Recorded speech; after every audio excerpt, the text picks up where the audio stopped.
ഒന്ന് സങ്കല്പിക്കുക, നിങ്ങൾ ഓഫീസിലേക്ക് പോകാൻ വണ്ടിയിൽ പെട്രോൾ അടിക്കാനായി പമ്പിലേക്ക് എത്തുന്നു. പക്ഷെ അവിടെ ഒരു ബോർഡ് തൂക്കിയിരിക്കുകയാണ്, സ്റ്റോക്ക് തീർന്നു. അടുത്ത പമ്പിലേക്ക് പോകുന്നു, അവിടെയും സമാനമായ അവസ്ഥ. വാർത്തകളിൽ നോക്കുമ്പോൾ കാണുന്നത് പശ്ചിമേഷ്യ കത്തുകയാണ്. ഇറാനും ഇസ്രയേലും തമ്മിലുള്ള മിസൈൽ പോരാട്ടം മൂലം ലോകത്തിന്റെ കഴുത്തെന്ന് വിളിക്കപ്പെടുന്ന ഹോർമുസ് കടലിടുക്ക് അടഞ്ഞിരിക്കുന്നു. ഇതൊരു ഭാവനയല്ല. 2026 തുടക്കത്തിൽ ലോകം നേരിടുന്ന ഏറ്റവും വലിയ ഭീതിയാണ്.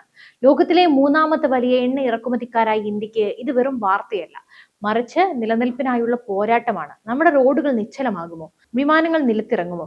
ട്രെയിനുകൾ ഓട്ടം നിർത്തുമോ? ഇന്ത്യയുടെ പക്കൽ വെറും 45 ദിവസത്തെ കരുതലേ ഉള്ളൂ.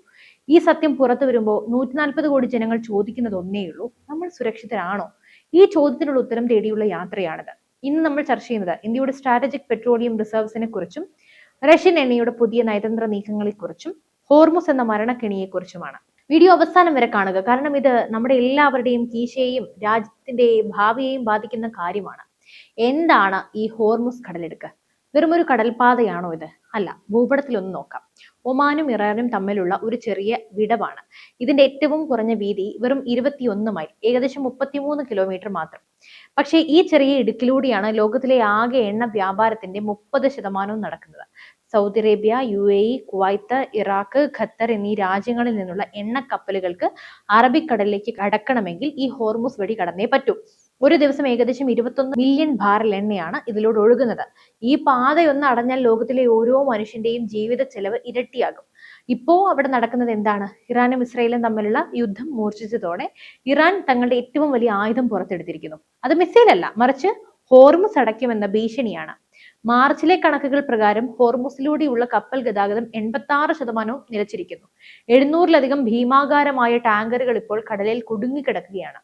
മാർച്ച് 1 വെറും 3 കപ്പലുകൾ മാത്രമാണ് ഇതിലൂടെ കടന്നുപോയത്. മാർച്ച് 2 അത് 1 ചുരുങ്ങി. ഇതിന്റെ അർത്ഥം ഇന്ത്യയിലേക്കുള്ള എണ്ണയുടെ ഒഴുക്ക് ഏതാണ്ട് നിലച്ചു കഴിഞ്ഞു എന്നാണ്. ഇന്ത്യയുടെ അവസ്ഥ ഒന്ന് ആലോചിച്ച് നോക്കൂ. നമ്മൾ ഉപയോഗിക്കുന്ന എണ്ണയുടെ 88% ഇറക്കുമതി ചെയ്യുന്നതാണ്. ഇതിൽ 50%-ലധികം വരുന്നത് പശ്ചിമേഷ്യയിൽ നിന്നാണ്.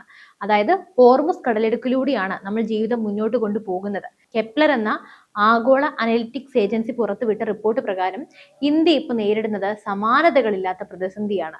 സാധാരണഗതിയിൽ ഇന്ത്യയിലേക്ക് ഒഴുകേണ്ട ക്രൂഡ് ഓയിലിന്റെ 86% ഇപ്പോൾ തടസ്സപ്പെട്ടിരിക്കുന്നു. ഇതിന്റെ ആഘാതം ഭീകരമായിരിക്കും. ക്രൂഡ് ഓയിൽ വില ബാരലിന് $80 നിന്നും 100 കടന്ന് കുതിക്കുകയാണ്. ഓരോ ഡോളർ കൂടുമ്പോഴും ഇന്ത്യയുടെ ഇറക്കുമതി ചെലവ് കോടിക്കണക്കിന് രൂപയാണ് വർദ്ധിക്കുന്നത്. ഇത് രാജ്യത്തിന്റെ കറന്റ് അക്കൗണ്ട് ഡെഫിസിറ്റിനെ ബാധിക്കും.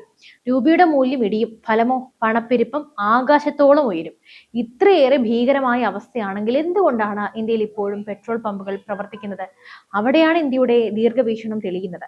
യുദ്ധകാലാടിസ്ഥാനത്തിൽ ഇന്ത്യ നിർമ്മിച്ചെടുത്ത സ്ട്രാറ്റജിക് പെട്രോളിയം റിസർവ്സ് അഥവാ SPR ഇന്ത്യയുടെ കൈവശം നിലവിൽ ഏകദേശം 10 കോടി ബാരൽ, 100 മില്യൺ ബാരൽ അസംസ്കൃത എണ്ണയുടെ ശേഖരമുണ്ട്. ഇത് വെറുമൊരു ഗോഡൌണിലല്ല സൂക്ഷിച്ചിരിക്കുന്നത്. ഭൂമിക്കടിയിൽ പാറകൾ തുരന്ന് നിർമ്മിച്ച ഭീമാകാരമായ ഗുഹകളിലാണ്. Underground salt rock caverns. പ്രധാന കേന്ദ്രങ്ങൾ നോക്കാം. വിശാഖപട്ടണം 1.33 മില്യൺ ടൺ ശേഖരണ ശേഷി. മംഗലാപുരം 1.5 മില്യൺ ടൺ ശേഖരണ ശേഷി. പാഡൂർ 2.5 മില്യൺ ടൺ ശേഖരണ ശേഷിയാണ്. ഇതുകൂടാതെ എണ്ണ കമ്പനികളുടെ പക്കലുള്ള സ്റ്റോക്കും കടലിൽ ഇന്ത്യയിലേക്ക് വന്നുകൊണ്ടിരിക്കുന്ന കപ്പലുകളുടെ എണ്ണയും ചേർത്താൽ ഏകദേശം 40 മുതൽ 45 ദിവസത്തേക്ക് നമുക്ക് പിടിച്ചു നിൽക്കാം. അതായത് ലോകം മുഴുവൻ എണ്ണയ്ക്ക് വേണ്ടി നെട്ടോട്ടം ഓടുമ്പോൾ 1.5 മാസം തളരാതെ നിൽക്കാൻ ഇന്ത്യക്ക് സാധിക്കും. പക്ഷെ ഈ 45 ദിവസം കഴിഞ്ഞാലോ? യുദ്ധം 3 മാസം നീണ്ടുപോയാലോ? അവിടെയാണ് ഇന്ത്യയുടെ പ്ലാൻ ബി ആരംഭിക്കുന്നത്. പശ്ചിമേഷ്യയിലെ എണ്ണ നിലച്ചാൽ ഇന്ത്യയുടെ അടുത്ത ആശ്രയം റഷ്യയാണ്. ഉക്രൈൻ യുദ്ധത്തിന് ശേഷം റഷ്യൻ എണ്ണയുടെ ഏറ്റവും വലിയ ഉപഭോക്താവായി ഇന്ത്യ മാറിയിരിക്കുന്നു. എന്നാൽ ഇടയ്ക്ക് അമേരിക്കയുടെ സമ്മർദ്ദം മൂലം നമ്മൾ അത് കുറച്ചു. ഇപ്പൊ കഥ മാറുകയാണ്. അമേരിക്കയിൽ ട്രംപ് ഭരണകൂടം വീണ്ടും അധികാരത്തിൽ വന്നതോടെ ഉപരോധങ്ങളുടെ വലിയൊരു നിര തന്നെ നിലവിലുണ്ട്.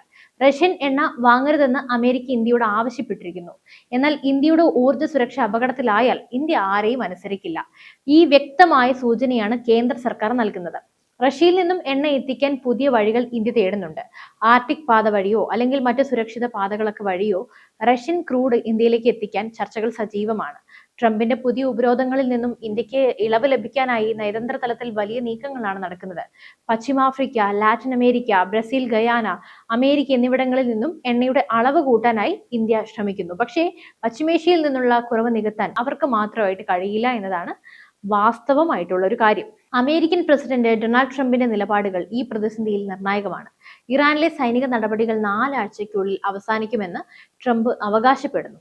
അങ്ങനെ സംഭവിക്കുകയാണെങ്കിൽ ഇന്ത്യയുടെ 45 ദിവസത്തെ സ്റ്റോക്ക് നമ്മളെ സുരക്ഷിതമായി അടുത്ത ഘട്ടത്തിലേക്ക് എത്തിച്ചിരിക്കും. എന്നാൽ ട്രംപിന്റെ അമേരിക്ക ഫസ്റ്റ് നയം ഇന്ത്യയെ സംബന്ധിച്ചിടത്തോളം അതൊരു ഇരട്ടത്തലപ്പുള്ള വാളാണ്. റഷ്യൻ എണ്ണയ്ക്ക് മേൽ അദ്ദേഹം കടുത്ത നിയന്ത്രണങ്ങൾ വെച്ചാൽ ഇന്ത്യക്ക് അത് വലിയ തിരിച്ചടിയായിരിക്കും. എങ്കിലും ആഗോള വിപണിയിൽ എണ്ണവില $120 പോയാൽ അത് അമേരിക്കൻ സമ്പദ് വ്യവസ്ഥയെയും ബാധിക്കും. ഇതുകൊണ്ട് തന്നെ ട്രംപ് വലിയൊരു വിട്ടുവീഴ്ചയ്ക്ക് തയ്യാറായിരിക്കും. ഇനി നമുക്ക് സാധാരണക്കാരന്റെ കാര്യത്തിലേക്ക് വരാം. എണ്ണവില കൂടിയാൽ അത് പെട്രോൾ പമ്പിൽ മാത്രം ഒതുങ്ങില്ല. ഇന്ത്യയിൽ ചരക്ക് നീക്കത്തിന്റെ 70% നടക്കുന്നത് റോഡ് വഴിയാണ്. ഡീസൽ വില 10 രൂപ കൂടിയാൽ ട്രക്ക് വാടക കൂടും. പച്ചക്കറി, അരി, പാൽ തുടങ്ങി എല്ലാത്തിനും വില കൂടും. റിപ്പോർട്ടുകൾ പ്രകാരം സാഹചര്യം മോശമായാൽ സർക്കാർ LPG സിലിണ്ടറുകൾക്ക് നിയന്ത്രണം ഏർപ്പെടുത്തിയേക്കാം. ഗാർഹിക ആവശ്യത്തിനുള്ള ഗ്യാസ് വിതരണം തടസ്സപ്പെടാതിരിക്കാൻ വാണിജ്യ ആവശ്യങ്ങൾക്കുള്ള വിതരണം കുറയ്ക്കാനാണ് സാധ്യത. ഇത് ഹോട്ടലുകളിലെ ഭക്ഷണ വില കൂടാനായി കാരണമായിരിക്കും. നിങ്ങളുടെ സേവിങ്സിനെയും ഇത് എങ്ങനെ ബാധിക്കുമെന്ന് ആലോചിച്ചിട്ടുണ്ടോ? പണപ്പെരുപ്പം കൂടുന്നത് നിങ്ങളുടെ പണത്തിന്റെ മൂല്യം കുറയ്ക്കും. അതായത് നമുക്ക് ഒരുപാട് തടസ്സങ്ങളും അല്ലെങ്കിൽ ആശങ്കകളെല്ലാം ഇതിനെ സംബന്ധിച്ചുണ്ട്. ഇന്ത്യൻ ഗവൺമെന്റ് വെറുതെ ഇരിക്കില്ല. പെട്രോളിയം മന്ത്രാലയവും വിദേശകാര്യ മന്ത്രാലയവും സംയുക്തമായി തന്നെ ഒരു എനർജി വാറും തന്നെ തുറന്നിട്ടുണ്ട്. പിന്നെ ഇതെല്ലാം കൂടാതെ സപ്ലൈ ഡൈവേഴ്സിഫിക്കേഷൻ അഥവാ ഹോർമുസ് ഒഴിവാക്കി മറ്റു വഴികളിലൂടെ എണ്ണ എത്തിക്കാനുള്ള ചർച്ചകൾ നടക്കുന്നുണ്ട്. അതുപോലെ ഡോളറിന് പകരം മറ്റു കറൻസികളിൽ രൂപയോ UAE ദിർഹമോ ഇടപാട് നടത്താനുള്ള സാധ്യതകളുണ്ട്. ജനങ്ങളോട് ഇന്ധനം കരുതലോടെ ഉപയോഗിക്കാനായി സർക്കാർ അഭ്യർത്ഥിച്ചേക്കാം. ഇലക്ട്രിക് വാഹനങ്ങളിലേക്കുള്ള മാറ്റം വേഗത്തിലാക്കാൻ ഇതൊരു കാരണമായേക്കാം. നമ്മുടെ രാജ്യത്തിന്റെ നട്ടെല്ലെന്ന് പറയുന്നത് ഈ എണ്ണ വിതരണ ശൃംഖലയാണ്. ഇന്ത്യക്കിപ്പോൾ ലഭിച്ചിരിക്കുന്ന ഈ ഒരു 45 ദിവസത്തെ സമയം എന്ന് പറയുന്നത് ഒരു ലൈഫ് ലൈനും കൂടിയാണ്. ഈ സമയത്തിനുള്ളിൽ പശ്ചിമേഷ്യയിൽ സമാധാനം പുലർന്നിട്ടില്ലെങ്കിൽ ലോകം കണ്ട ഏറ്റവും വലിയ സാമ്പത്തിക പ്രതിസന്ധികളിൽ ഒന്നിലേക്ക് നമ്മൾ നീങ്ങും. നമ്മൾ ഇന്ന് ചർച്ച ചെയ്യുന്നത് വെറും ഒരു യുദ്ധത്തെക്കുറിച്ചായിരുന്നില്ല. അത് നമ്മുടെ ജീവിതത്തെ, നമ്മുടെ രാജ്യത്തിന്റെ വളർച്ചയെ എങ്ങനെ ബാധിക്കും എന്നതിനെ കുറിച്ചാണ്. ഹോർമുസ് കടലിടുക്ക് എന്ന് പറയുന്നത് ഒരു അടഞ്ഞ വാതിലായി തുടരുകയാണെങ്കിൽ ഇന്ത്യക്ക് മുന്നിലുള്ള വഴികളെല്ലാം കഠിനമാണ്. എങ്കിലും നമ്മുടെ രാജ്യം എല്ലാത്തിനും സജ്ജമാണ്. വിശാഖപട്ടണത്തെയും മംഗലാപുരത്തെയും ഭൂഗർഭ അറകളിൽ ഇരിക്കുന്ന എണ്ണ ശേഖരം നമുക്ക് നൽകുന്നത് വലിയൊരു പ്രതീക്ഷയോ അല്ലെങ്കിൽ ആത്മവിശ്വാസമൊക്കെയാണ്. റഷ്യയുമായിട്ടുള്ള നമ്മുടെ സൗഹൃദവും അമേരിക്കയുമായിട്ടുള്ള നയതന്ത്ര ബന്ധവും ഈ കടമ്പ കടക്കാൻ നമ്മളെ സഹായിക്കുമെന്ന് പ്രത്യാശിക്കാം. പക്ഷേ ഒരു കാര്യം ഉറപ്പാണ്, വരും മാസങ്ങൾ ഇന്ത്യയെ സംബന്ധിച്ചിടത്തോളം അഗ്നിപരീക്ഷയുടേതാണ്. ഈ വീഡിയോ എന്തായാലും ഇഷ്ടപ്പെട്ടുവെങ്കിൽ ദയവായി ഷെയർ ചെയ്യുക. അതുപോലെ നിങ്ങളുടെ അഭിപ്രായങ്ങൾ കമന്റിൽ രേഖപ്പെടുത്തുക. മറ്റൊരു വിഷയമായി വീണ്ടും എത്തും വരെ നന്ദി. News desk IBN Malayalam.